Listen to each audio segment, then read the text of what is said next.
இப்போது நாம் பார்க்க போகிறது என்னென்னா ஒரு 3 மார்க் கொஷின்ஸ், அதாவது மீடியா லாவுடைய 3 மார்க் கொஷின் தான் பார்க்க போகிறோம். இது வந்து ஒரு 10 வருஷம் கொஷின் பேப்பர்லேருந்து எடுத்து கொடுத்த முக்கியமான கொஷின்ஸ் தான் நான் கொடுத்துருக்கேன். இப்போ இந்த வீடியோவில் நான் 3 கொஷின்ஸ் கொடுத்துருக்கேன். இதை கொஞ்சம் கவனமாக கேளுங்க. ஒரு தடவை 2 தடவை கேட்கும்போது எதை பற்றி மீடியா லாவில் உங்களுக்கு சொல்லியிருக்காங்கன்றது உங்களுக்கு நல்லா புரியும், உங்களால் எழுத முடியும். அதனால் ஒரு தடவைக்கு 2 தடவை கேளுங்க.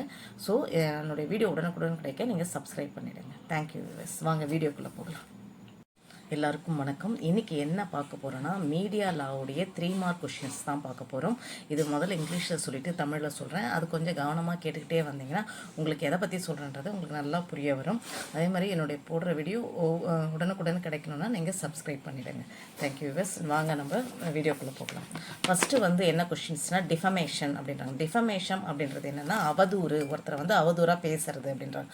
அப்போ இதில் மீடியாலால் என்ன அவதூறு பேச போகிறாங்க அப்படின்றது தான் இதை பற்றி. என்னென்னா state is empowered to impose reasonable restriction of the right to freedom of press and on the ground of defamation. Defamation is defined under section 499 of the Indian Penal Code 1860. It is a false statement about a person's reputation. This offence is non-cognizable, bailable and compoundable and triable by the court of session. Section 499 protects the reputation of the person include even a dead person as per explanation 1 of section 499 of the code. Defamation against state or government is called sedition, which is an offenses under section 120A of the code அப்படின்னு கொடுத்துருக்காங்க. இதனுடைய meaning என்ன அப்படின்னு பார்த்தீங்கன்னா, defamation அப்படின்னா அவதூறு. நம்ம ஏற்கனவே வந்து ஃபஸ்ட்டு செமஸ்டர் செகண்ட் செமஸ்டர்லாம் படிச்சிருப்போம். அதில் டெஃபமேஷன்ன்றது ஒருத்தர் அவதூறாக பேசுறதும் குற்றம் அப்படின்றத நம்ம படிச்சிருப்போம்.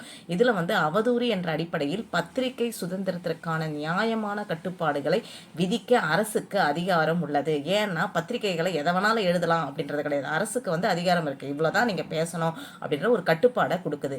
இந்தியன் தண்டனை சட்டம் வந்து 1860 பிரிவு 499 கீழே வந்து அவதூறு வரையறுக்கப்பட்டுள்ளது அப்படின்றாங்க. அதாவது Indian penal code act 1860 section 499 கீழே.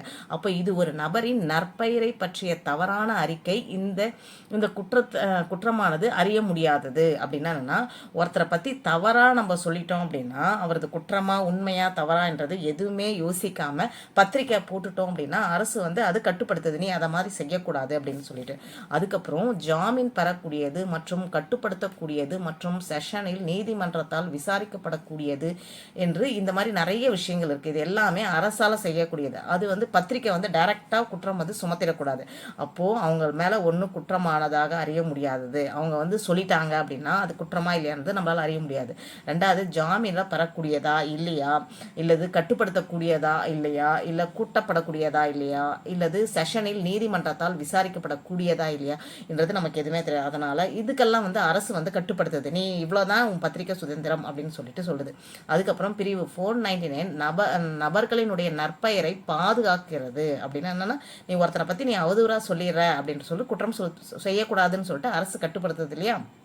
அப்போது ஒரு நபருடைய நற்பெயரை பாதுகாக்கிறது. சட்டத்தின் 499வது பிரிவின் விளக்க 1 படி இறந்த நபரை கூட நபர்கள் உள்ளடக்குகின்றன. அப்படின்னா இறந்து போயிட்டாங்கன்னா அவங்கள பற்றி எந்த குற்றம் வேணாலும் சொல்லலாம் அப்படின்றது இல்லை. ஏன்னா இறந்தவர்களையும் ஒரு நபராக இந்த 499 செக்ஷன் வந்து ஒரு நபராக குறிக்குது அப்படின்றாங்க. அப்போ மாநிலம் அல்லது அரசாங்கத்திற்கு எதிரான அவதூறு வந்து என்ன சொல்கிறாங்கன்னா, அவதூறாக நம்ம பேசினா அது தேச துரோகம் என்று அழைக்கப்படுகிறது. இது சட்டத்தின் பிரிவு 124A கீழ் குற்றமாகும் அப்படின்னு. அப்போ ஒரு மனுஷனுக்கு எதிராக துரோகம் செய்யறது வந்து 499 கீழே வந்து அது பாதுகாக்கிறது அப்படின்றாங்க. 499 கீழே. அதே ஒரு அரசாங்கத்திற்கு எதிராகவோ இல்லை ஒரு மாநிலத்திற்கு எதிராகவோ நீங்கள் அவதூறு பேசினா அது தேச துரோகம் அப்படின்னு சொல்லிட்டு 124A பிரிவு கீழே வந்து அது சொல்கிறாங்க அப்படின்றாங்க. இதுதான் வந்து அவதூறு. டெஃபமேஷன் அப்படின்னா இதுதான் நீங்கள் எழுத வேண்டியது. சரி, வாங்க நெக்ஸ்ட் கொஸ்டின் பார்க்கலாம். அடுத்தது என்ன கொஷின் பார்த்தீங்கன்னா, ப்ரீ சென்சார்ஷிப் அப்படின்றாங்க ஆஃப் ஃபிலிம் இஸ் வேல்யூட் அப்படின்னு. இது எல்லாமே முக்கியமான கொஷின்ஸ் மட்டும்தான் நான் உங்களுக்கு கொடுத்துருக்கேன். இது வந்து 10 வருஷம் கொஷின் பேப்பர்லேருந்து எடுத்து நான் உங்களுக்கு கொடுத்துருக்கேன். இது கவனமாக கேட்டுட்டு அப்படின்னா என்னென்னா, pre censorship of film is வேல்யூட்னா படங்களின் முன் தணிக்கை வந்து செல்லுபடியாகும். அப்படின்னா ஒரு சென்சாருக்கு அனுப்புவாங்க, அதில் தப்பு இருக்கா ரைட் இருக்கா, பெரியவங்களுக்கு காட்டலாமா சின்னவங்களுக்கு காட்டலாமா அப்படின்றதெல்லாம் வந்து சென்சாரில் வந்து இது காட்டக்கூடாதுன்னு சொல்லிட்டு கட் பண்ணுவாங்க. அதுதான் pre pre censorship of film is valued அப்படின்னு சொல்லியிருக்காங்க. அது என்ன அப்படின்னா அதில் வந்து ஃபஸ்ட்டு ஒரு கேஸ்லாம் கொடுத்துருக்காங்க. என்னன்னா K A Abbas versus union of India all India report 1971 supreme court 481 films are categorized as U films and A film. U film, A film ரெண்டா பிரிச்சிருக்காங்க. Under the Cinematography Act 1952, U film are meant for unrestricted exhibition, but A films should be shown to adult only. In this case, the petitioner made his film, namely Tale of Four Cities, and could not get U certificate and challenged the validity of free censorship. Free censorship of film has violated of freedom of speech and expression. It has been held that the free censorship of film is valued. The court pointed that the film had to be treated separately from other forms of art and expression because a motion picture was able to stir up emotion more deeply than any other product of art. Therefore, classification of films into U and A was held to be valued அப்படின்றாங்க. இதில் என்ன கொடுத்துருக்காங்க அப்படின்னா இப்போது சினிமாட்டோகிராஃபியில் ரெண்டாக பிரிச்சிருக்காங்க. அப்படின்னா ஏ film ஒன்று இருக்குது, யூ ஃபிலிம் அப்படின்னு சொல்லிட்டு ரெண்டாக பிரிச்சிருக்காங்க. அதில் வரக்கூடிய கேஸில் தான் K A Abbas versus union of India AIR 1979 SC 481 அதில் திரைப்படங்கள் யூ எனவும் அப்படின்னு பிரிச்சிருக்காங்க, ஏவாவும் பிரிச்சிருக்காங்க. அது எப்போனா 1952 ஆண்டு ஒளிப்பதிவு சட்டம் அப்படின்னு மூலயமா குறிச்சிருக்காங்க. அப்போ 1952 கீழே வந்து ஏ படமாகவும் வகைப்படுத்தப்பட்டுள்ளன. யூ படங்கள் கட்டுப்பாடற்ற கண்காட்சியாகவே உள்ளன. எது யூ படங்கள் வந்து அப்போ ஆனால் ஏ படங்கள் காண்பிக்கப்பட வேண்டும் பெரியவர்களுக்கு மட்டும். ஏ படம் வந்து சின்ன பிள்ளைங்களுக்கு காட்டக்கூடாது, அடல்ட்ஸ் மட்டும், அதாவது சின்ன பிள்ளைங்க காட்டாமல் பெரியவங்களுக்கு மட்டும் காட்டணும் அப்படின்னு சொல்லியிருக்காங்க. இந்த வழக்கில் மனுதாரர் தனது திரைப்படத்தை டோல் ஆஃப் 4 cities என்ற பெயரில் தயாரித்தார். மேலும் யூ சான்றிதழ் பெற முடியவில்லை, அவரால் யூ சான்றிதழ் பெற முடியல. அப்போ மேலும் படத்தின் முன் தணிக்கையின் செல்லுபடியாகும். பேச்சு மற்றும் கருத்து சுதந்திரத்தை மீறுவதாக சவால் விடுத்தார். அதை நீங்கள் கொடுக்காதனால இது வந்து எங்களுடைய பேச்சு சுதந்திரத்தை, என்னுடைய கருத்து சொல்கிறதுக்கு நீங்கள் முட்டுக்கட்டையாக இருக்கீங்க, மீறுறீங்க, எங்களுடைய சுதந்திரத்தை மீறுவதாக சவால் விடுத்தார். படங்களின் முன் தணிக்கை செல்லுபடியாகும் என்று கூறப்பட்டுள்ளது. மற்ற கலை மற்றும் வெளிப்பாட்டின் வடிவங்களில் இருந்து திரைப்படங்கள் தனித்தனியாக கருதப்பட வேண்டும் என்று நீதிமன்றம் சுட்டிக்காட்டியது. இப்போ ஒவ்வொன்றுத்தையுமே அந்த சென்சாரில் பார்ப்பாங்க, இது சரியா தவறா அப்படின்னு சொல்லிட்டு ஒவ்வொன்றுத்தையும் பார்த்து அதுலேருந்து கட் பண்ணி எடுப்பாங்க. இல்லைனா இது வந்து யூ படத்துக்கு செல்லாது அப்படின்னு சொல்லிட்டு சொல்லுவாங்க. ஆனால் அவர் என்ன வாதிடுறாருன்னா இது யூ படத்துக்கு செல்லுபடி ஆகும் அப்படின்னு வாதிடுறார்.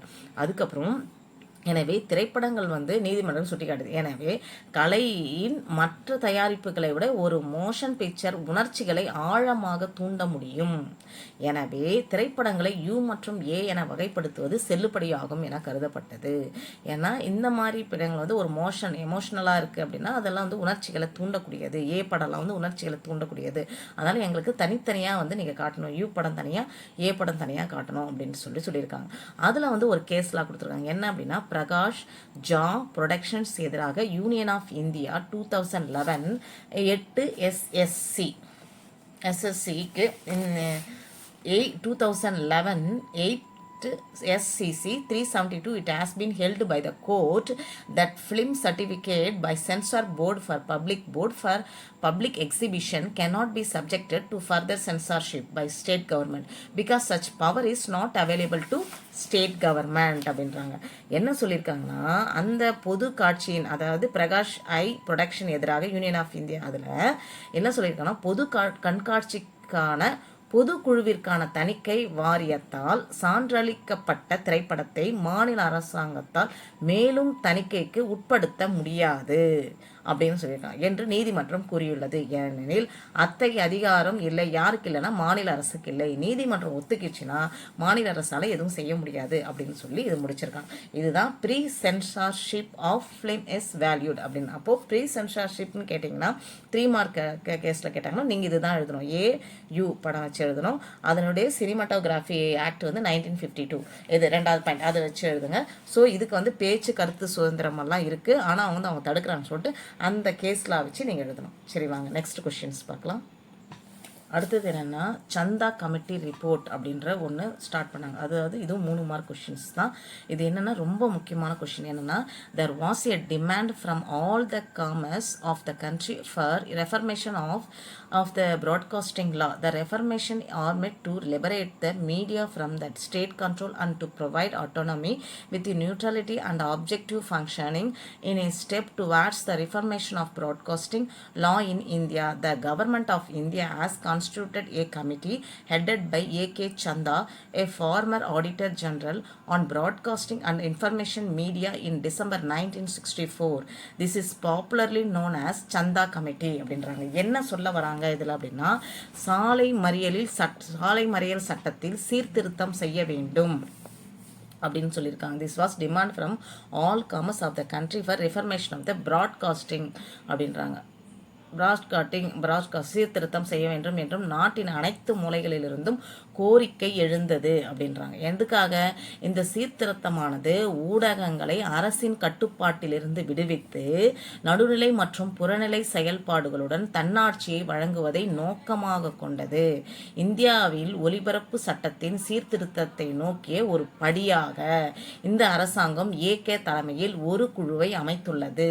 1964 டிசம்பரில் ஒலிபரப்ப மற்றும் தகவல் ஊடகத்தின் முன்னாள் ஆடிட்டர் ஜெனரல் இந்த சந்தா கமிட்டி என்று பிரபலமாக அறியப்படுகிறது. ஜெனரல் சந்தா மூலயமா தான். அப்படின்னா என்னென்னா, இப்போ ஊடகங்கள்லாம் செய்கிறாங்களா, அது அரசன் கட்டுப்பாட்டிலிருந்து விடுவிச்சுட்டு சுயமாக தன்னுடைய ஆட்சி கீழே அது செய்யணும் அப்படின்னு சொல்லிட்டு ஒரு மறியல் ஒரு இதை செய்ய ஆரம்பித்தாங்க. சீர்திருத்தம் செய்யணும் சட்டத்தில், இது சட்டத்தின் கீழே இருக்கக்கூடாது, எங்களுடைய சுதந்திரத்தில் கொடுக்கணும் அப்படின்னு சொல்லிட்டு கொண்டு வந்த கமிட்டியின் பேர் தான் சந்தா கமிட்டி அப்படின்ட்டு சொன்னாங்க. அப்போ அந்த சந்தா கமிட்டியில் வேற என்ன செஞ்சாங்கன்னா, இந்திய சூழலில் ஒலிபரப்பு போன்ற ஒரு படைப்பாற்றல் ஊடகம் துறைசார் விதிகள் மற்றும் ஒழுங்குமுறைகளின் ஒரு படைப்பிரிவின் கீழ் வளர்ச்சி அடைவது சாத்தியமில்லை என்று குழு கவனித்தது. தற்போதுள்ள அரசாங்கத்தின் கடுமையான நிதி மற்றும் நிர்வாக நடைமுறைகளில் இருந்து அகில இந்திய வானொலியை ஒரு நிறுவன மாற்றத்தால் மட்டுமே விடுவிக்க முடியும்.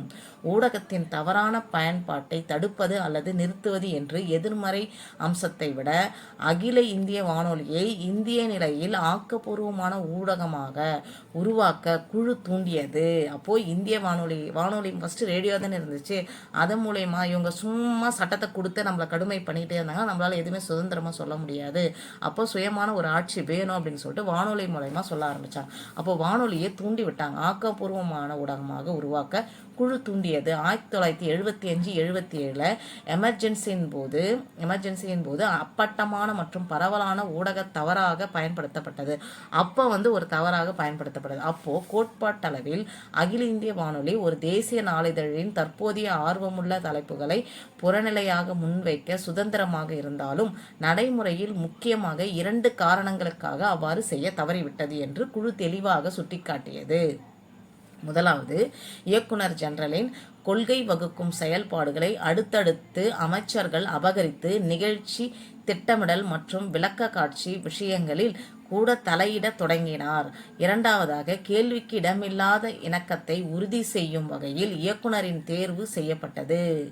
அதாவது கேள்விக்கே இடமில்லாத இணக்கத்தை உறுதி செய்யும் வகையில் இயக்குனருக்கு தேர்வு செய்யப்பட்டது. இதன் விளைவாக அகில இந்திய வானொலியின் பொது பிம்பம் கெட்டுப்போய் அதன் புறநிலை அழிந்து அதன் முன்முயற்சி மெல்ல மெல்ல மெல்ல மெல்ல என்ன ஆச்சுன்னா அழிய தொடங்கியது. மெல்ல மெல்ல அது கொஞ்சம் கொஞ்சமாக மாறியது அப்படின்னு சொல்லி முடிச்சிருக்காங்க. டிஸ்ட்ராய் ஆயிடுச்சு, அதுக்கப்புறம் தான் கொஞ்சம் கொஞ்சமாக மாறிச்சு அப்படின்னு சொல்லி இது முடிச்சிருக்காங்க. அப்போது கமிட்டி பரிந்துரைச்சிச்சு, நீங்கள் இந்த மாதிரி 2 பிரச்சனையால் எங்களால் சுதந்திரமாக செய்ய முடியல, அதுக்கு சீர்திருத்தம் செய்ய வேண்டும் அப்படின்னு சொல்லி கொண்டு வரப்பட்டது தான் சந்தா கமிட்டி ரிப்போர்ட் அப்படின்னு சொல்லியிருக்காங்க.